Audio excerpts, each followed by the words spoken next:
নবম দশম শ্রেণী অথবা এসএসসি 2027-এর জন্য ট্যাগ কোয়েশ্চেনের ধারাবাহিক ক্লাসে আজকে আমরা রুল 4 নিয়ে আলোচনা করব। দেখো, রুল 4-এ বলা হয়েছে লেটের পর অন্য অবজেক্টিভ ফর্ম থাকলে, অর্থাৎ লেটের পর যদি লেট আজ অথবা লেট লেটস না থেকে যদি অন্য কোনো অবজেক্ট থাকে, তখন আমরা ওই সেন্টেন্সটাকে কিভাবে ট্যাগ করব। দেখো, লেটের পর যদি কি থাকে, যদি সেন্টেন্সের শুরুতে লেট থাকে কিন্তু তারপর আজ না থেকে অন্য কোনো অবজেক্ট, যেমন হিম, হার, দেম, মি ইত্যাদি থাকে, তবে সেটির ট্যাগ কোয়েশ্চেন উইলে হবে।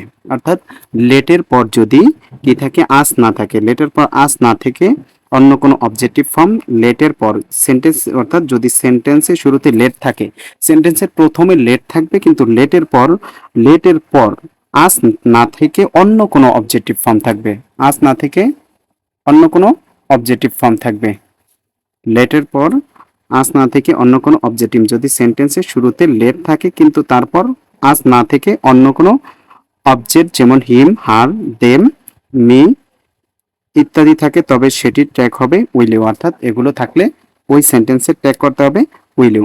এখন আমরা এক্সাম্পলটা গুলো সলভ করি। দেখো, এখানে বলা হয়েছে কি, লেট হিম, এই যে লেটের পর আজ নেই, লেটের পর আছে হিম।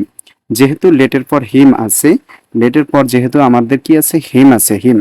লেটের পর হিম থাকলে তাহলে আমরা, দেখো লেটের পর হিম আছে, তাহলে হিম থাকার কারণে আমরা এখানে কি করব, উইল ইউ বসাবো। কেন, আমরা শিখেছিলাম যে লেটের পর আজ না থেকে যদি অন্য কোনো অবজেক্টিভ ফর্ম থাকে, লেটের পর আজ না থেকে অন্য কোনো অবজেক্টিভ ফর্ম থাকলে তাহলে উক্ত সেন্টেন্সের আমরা ট্যাগ করব উইল ইউ। এই যে এখানে যদি সেন্টেন্সের শুরুতে লেট থাকে কিন্তু তারপর আজ না থেকে অন্য কোনো অবজেক্টিভ ফর্ম হিম, হার, দেম, মি ইত্যাদি থাকে, তাহলে আমরা সেখানে কি করব, উইলও বসাবো ট্যাগ।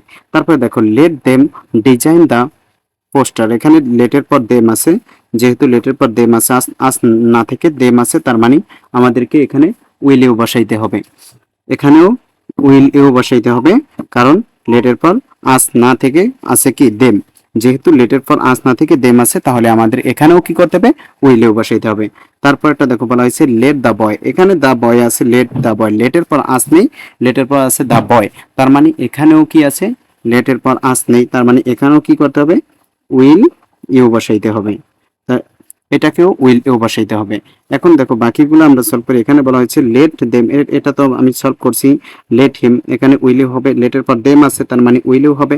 তারপর লেটের পর হার আছে, দেখো এসি আর হার, লেট হার আছে, তার মানে এটাও কি হবে, উইল ইউ হবে। লেটের পর মি আছে, আমরা জানি লেটের পর কি, হিম, হার, মি যেটাই থাকুক, লেট আস না থেকে তাহলে কি হবে, উইল ইউ হবে।